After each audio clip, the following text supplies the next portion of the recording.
বিৰোধী দলপতি দেৱব্ৰত শইকীয়া আৰু প্ৰদ্যুৎ বৰদলৈক তীক্ষ্ণ সমালোচনা কৰিছে ৰেজাউল কৰিম চৰকাৰে। ৰেজাউল কৰিম চৰকাৰে মন্তব্য কৰিছে যে দেৱব্ৰত শইকীয়াই কেৱল পত্ৰ লিখিবলৈ জানে, পত্ৰ লিখি তেওঁ মোক এইদৰে আক্ৰমণ কৰিছে। আনকি প্ৰদ্যুৎ বৰদলৈকো তুলনা কৰিছে ৰেজাউল কৰিম চৰকাৰে। যি প্ৰদ্যুৎ বৰদলৈ 90% সংখ্যালঘুৰ ভোটেৰে সাংসদ হৈছে, সেই প্ৰদ্যুৎ বৰদলৈ আজি কিছুদিন পূৰ্বে মোক নিজেই মাতি খবৰ সুধিছিল, কিন্তু সেই প্ৰদ্যুৎ বৰদলৈয়ে আজি মোক চিনি নাপাওঁ বুলি কৈছে।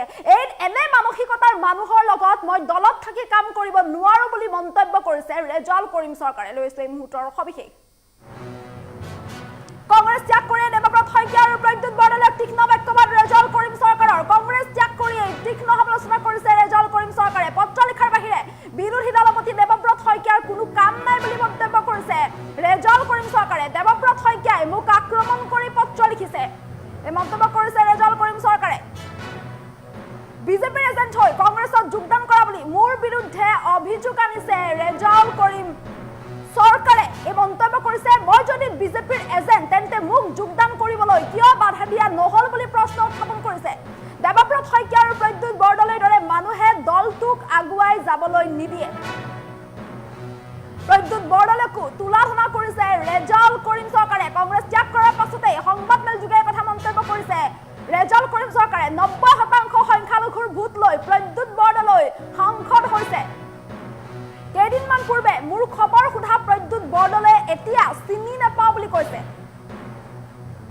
প্ৰদ্যুৎ বৰদলৈয়ে কেৱল মানুহক তুচ্ছ তাচ্ছিল্য কৰে বুলিও অভিযোগ উত্থাপন কৰিছে ৰেজাউল কৰিম চৰকাৰে। এনে মানসিকতাৰ মানুহৰ লগত মই কাম কৰিব নোৱাৰো বুলি উল্লেখ কৰিছে ৰেজাউল কৰিম চৰকাৰে। মানসিক অশান্তিত ভুগি কংগ্ৰেছ দল ত্যাগ কৰিবলৈ বাধ্য হোৱা বুলি মন্তব্য কৰিছে ৰেজাউল কৰিম চৰকাৰে। সংবাদমেল যোগে কথা প্ৰকাশ কৰিছে ৰেজাউল কৰিম চৰকাৰে। শেহতীয়াকৈ কংগ্ৰেছত যোগদান কৰা ৰেজাউল কৰিম চৰকাৰে যি এক বিতৰ্কিত মন্তব্য কৰিছিল, সেই বিতৰ্কিত মন্তব্যৰ পাছতেই ৰাজ্যজুৰি ইয়াক লৈ তীব্ৰ প্ৰতিক্ৰিয়াৰ সৃষ্টি হোৱা দেখিবলৈ পোৱা গৈছিল। আনকি সেই মন্তব্যৰ পাছতে ৰাজ্যজুৰি ইয়াক লৈ প্ৰতিবাদ সাব্যস্ত হৈছিল। বিশেষকৈ উজনি অসমত দল সংগঠনে ইয়াৰ প্ৰতিবাদ সাব্যস্ত কৰিছিল। ৰেজাউল কৰিম চৰকাৰক সময়সীমা পৰ্যন্ত বান্ধি দিছিল, নিৰ্দিষ্ট সময়ৰ ভিতৰত ক্ষমা খুজিবলৈ সময়সীমা বান্ধি দিছিল আৰু এইদৰে ৰেজাউল কৰিমৰ সেই মন্তব্যক কেন্দ্ৰ কৰি এই প্ৰতিবাদ সাব্যস্ত কৰা দেখিবলৈ পোৱা গৈছিল। যাৰ পিছতেই আজি কংগ্ৰেছ দল ত্যাগ কৰিছে ৰেজাউল কৰিম চৰকাৰে। প্ৰথম অৱস্থাত সামাজিক মাধ্যমত এক বিশেষ পোষ্ট লিখিছিল, য'ত দেৱব্ৰত শইকীয়া আৰু প্ৰদ্যুৎ বৰদলৈৰ বিৰুদ্ধে ক্ষোভ প্ৰকাশ কৰি কংগ্ৰেছ দল ত্যাগ কৰা বুলি উল্লেখ কৰিছিল ৰেজাউল কৰিম চৰকাৰে। আৰু ইয়াৰ পিছতেই সংবাদমেল যোগে ৰেজাউল কৰিম চৰকাৰে দেৱব্ৰত শইকীয়া আৰু প্ৰদ্যুৎ বৰদলৈক পুনৰ তীক্ষ্ণ সমালোচনা কৰিছে। ৰেজাউল কৰিম চৰকাৰে উল্লেখ কৰিছে যে বিৰোধী দলপতি দেৱব্ৰত শইকীয়াৰ পত্ৰ লিখাৰ বাহিৰে বেলেগ কোনো কাম নাই, তেওঁ কেৱল পত্ৰ লিখে আৰু মোকো পত্ৰ লিখি তেওঁ এইদৰে আক্ৰমণ কৰিছে। তেওঁ মোক বিজেপিৰ এজেণ্ট হৈ কাম কৰা বুলি মন্তব্য কৰিছে, বিজেপিৰ এজেণ্ট হৈ মই কংগ্ৰেছত যোগদান কৰা বুলি মন্তব্য কৰিছে বা অভিযোগ আনিছে। মই যদি বিজেপিৰ এজেণ্ট তেন্তে যোগদান কৰিবলৈ দিয়াৰ দিনাখনেই মোক কিয় যোগদান কৰিবলৈ বাধা দিয়া নহল বুলি প্ৰশ্ন কৰিছে ৰেজাউল কৰিম চৰকাৰে। আনকি প্ৰদ্যুৎ বৰদলৈকো এইদৰে তীক্ষ্ণ সমালোচনা কৰিছে ৰেজাউল কৰিম চৰকাৰে। 90% সংখ্যালঘুৰ ভোট লৈ প্ৰদ্যুৎ বৰদলৈ সাংসদ হৈছে। সেই প্ৰদ্যুৎ বৰদলৈয়ে কিছুদিন পূৰ্বে এখন বিয়ালৈ যাওঁতে মোৰ খবৰ সুধিছিল, কিন্তু সেই প্ৰদ্যুৎ বৰদলৈয়ে আজি মোক চিনি নাপাওঁ বুলি কৈছে। প্ৰদ্যুৎ বৰদলৈয়ে কেৱল মানুহক তুচ্ছ তাচ্ছিল্য কৰিব জানে। এনে মানসিকতাৰ মানুহৰ লগত মই কাম কৰিব নোৱাৰো আৰু এনে মানসিকতাৰ মানুহৰ বাবে এই দুটা দিনে মই মানসিক অশান্তিত ভুগিছো আৰু মানসিক অশান্তিত ভুগিয়ে দল ত্যাগ কৰিবলৈ বাধ্য হৈছো বুলি এইদৰে সংবাদমেল যোগে কথা প্ৰকাশ কৰিছে ৰেজাউল কৰিম চৰকাৰে। কংগ্ৰেছ দল ত্যাগ কৰাৰ পাছতেই সংবাদমেল যোগে কিয় দল ত্যাগ কৰিছে তাৰ কথা উল্লেখ কৰিছে ৰেজাউল কৰিম চৰকাৰে।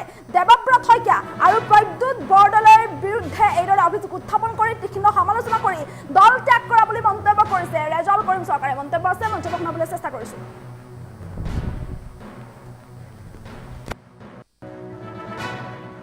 নতুনকে আহিব বিচাৰিছো। মই দেৱব্ৰত শইকীয়া ডাঙৰীয়াক ক'ব বিচাৰিছো, আপোনাক আগৰ পৰাই অসমৰ ৰাইজে সন্দেহৰ দৃষ্টিৰে চায়, নাজিৰাবাসীও চায়। কাৰণ বিধানসভাৰ মজিয়াত আপোনাৰ যি পাৰফৰ্মেঞ্চ, মুখ্যমন্ত্ৰীয়ে যেতিয়া আপোনাৰ দলৰ মানুহক আক্ৰমণ কৰে তেতিয়া আপোনাৰ যি নীৰৱতা, সেইটো কি চায়, এইটো অসমবাসী ৰাইজে বুজি নাপায়। আৰু সেইজন মানুহে মোক কয়, কাৰণ মই জাতীয় সংগঠন কৰি গৈছো, কাৰো লগত কোনোদিন আপোচ কৰা নাই। কাৰণ দেৱব্ৰত শইকীয়া ডাঙৰীয়াই যি ধৰণে বক্তব্যবিলাক দি আছে, পাৰ্টিৰ মাজত কথাবিলাক বেলেগ ফালে যায়, তেওঁৰ কথাবিলাক বেলেগ ফালে যায়। পাৰ্টিয়ে এটা কথা কয়, তেওঁ বেলেগ এটা কথা কয়। আৰু এই দলটোৰ মাজত এইসকল মানুহৰ কাৰণে নতুন যুৱচাম আহিব নোৱাৰে, নতুন যুৱচামে ইয়াত অংশগ্ৰহণ কৰিব নোৱাৰে। আৰু কোনোবাই যদি আহে তাক থাকিবলৈ দিয়াৰ ব্যৱস্থা মানে উলিয়াই দিয়াৰ ব্যৱস্থা গ্ৰহণ কৰে। এতিয়া বহুতে কৈ আছে যে তেওঁ ইমান সোনকালে কি কৈছে। আপুনি চাব, ঘৰ এখনত লৈ ভাত খাব দিছে মালিকে, ভাত খোৱাৰ পিছত তেওঁক ৰখা হৈছে, কিবা ভুল ধৰি পেলাই তেওঁক গালি পৰা হৈছে, সকলোখিনি তেওঁ মানি লৈছে। তাৰপিছত আকৌ পিছদিনাখন তেওঁৰ ওপৰত আক্ৰমণ কৰিব। তাৰপিছত আপুনি সেই ঘৰখনত থাকিব পাৰিব নেকি? কাৰণ মই মেৰুদণ্ডবিহীন জাতিৰ পৰা অহা নাই, মই মেৰুদণ্ড পণ কৰি ৰখা জাতিৰ পৰা মই আহিছো। মই কাৰো গোলাম নহয়, মই তাৰ গোলামী কৰি তাত যোৱা নাছিলো। মই মেৰুদণ্ড পণ কৰি ৰখা জাতিৰ পৰা আহিছো। আৰু মই কোনোদিনেই মেৰুদণ্ড বেকা কৰি মই ৰাজনীতি নকৰো। কাৰণ ৰাজনীতিৰ ঊৰ্ধত মোৰ জাতি, ৰাজনীতিৰ ঊৰ্ধত মোৰ স্বাভিমান। আৰু মোৰ আত্মসন্মান আৰু মোৰ জাতিৰ আত্মসন্মানত যদি কোনোবাই আঘাত কৰে, আৰু মই কৰি অহা সেই সংগঠনটোৰ সত্তাক যদি কোনোবাই আক্ৰমণ কৰে, ৰাজনীতি কি হ'ব পিছৰ কথা। কিন্তু কোনোবাই সেই আঙুলি তুলিলে সেই আঙুলিক আমি মানি নলওঁ। আজি মই এইটো লাইনতে আছো, মই কাইলৈ সেইটো কথা পাতিম। গতিকে মই স্পষ্টতে কৈছো যে কোনোবাই কিবা আঙুলি তুলিলেও ৰেজল কৰিম চৰকাৰ সৎ আৰু সততাৰে সংগঠন কৰিছে। মোৰ সতীৰ্থসকল আছে, এতিয়াও আছে, সুধিব আপোনালোকে। এই সতীৰ্থসকল একেলগে কাম কৰিছো। কেতিয়াও জাতিৰ লগত সংগঠনৰ লগত আমি কোনো ধৰণৰ কম্প্ৰমাইজ কৰা নাই। আমি সদায় জাতি ঊৰ্ধত ৰাখি, সংগঠন ঊৰ্ধত ৰাখি আমি সংগঠন কৰিছো। গতিকে বিভিন্নজনে বিভিন্ন ধৰণে ৰাজনৈতিকভাৱে মোক বাকে প্ৰকাৰে ৰাজনৈতিক ষড়যন্ত্ৰৰ বলি কৰি মোক ধ্বংস কৰিবৰ কাৰণে ষড়যন্ত্ৰ ৰচনা কৰা হৈছে। কিন্তু মই দৃঢ় বিশ্বাসী, মই ভাঙি নপৰো। মোৰ লগত অসমৰ সংখ্যালঘু সমাজ আছে। মই এৰি অহা নতুনকৈ আহিব বিচাৰিছো। মই দেওবৰ শইকীয়া ডাঙৰীয়াক ক'ব বিচাৰিছো, আপোনাক আগৰ পৰাই অসমৰ ৰাইজে সন্দেহৰ দৃষ্টিৰে চায়, নাজিৰাবাসীও চায়। কাৰণ বিধানসভাৰ মজিয়াত আপোনাৰ যি পাৰফৰ্মেন্স, মুখ্যমন্ত্ৰীয়ে যেতিয়া আপোনাৰ দলৰ মানুহক আক্ৰমণ কৰে, তেতিয়া আপোনাৰ যি নীৰৱতা, সেইটো কি চায়, এইটো অসমবাসী ৰাইজে বুজি নাপায়। আৰু সেইজন মানুহে মোক কয়, কাৰণ মই জাতীয় সংগঠন কৰি গৈছো, কাৰো লগত কোনোদিন আপোচ কৰা নাই কোনোদিন। কাৰণ দেওবৰ শইকীয়া ডাঙৰীয়াই যি ধৰণে বক্তব্যবিলাক দি আছে, পাৰ্টিৰ মাজত কথাবিলাক বেলেগ ফালে যায়, তেওঁৰ কথাবিলাক বেলেগ ফালে যায়। পাৰ্টিয়ে এটা কথা কয়, তেওঁ বেলেগ এটা কথা কয়।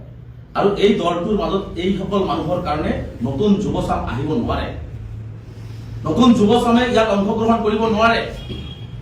আৰু কোনোবাই যদি আহে তাক থাকিবলৈ দিয়াৰ ব্যৱস্থা মানে উলিয়াই দিয়াৰ ব্যৱস্থা গ্ৰহণ কৰে।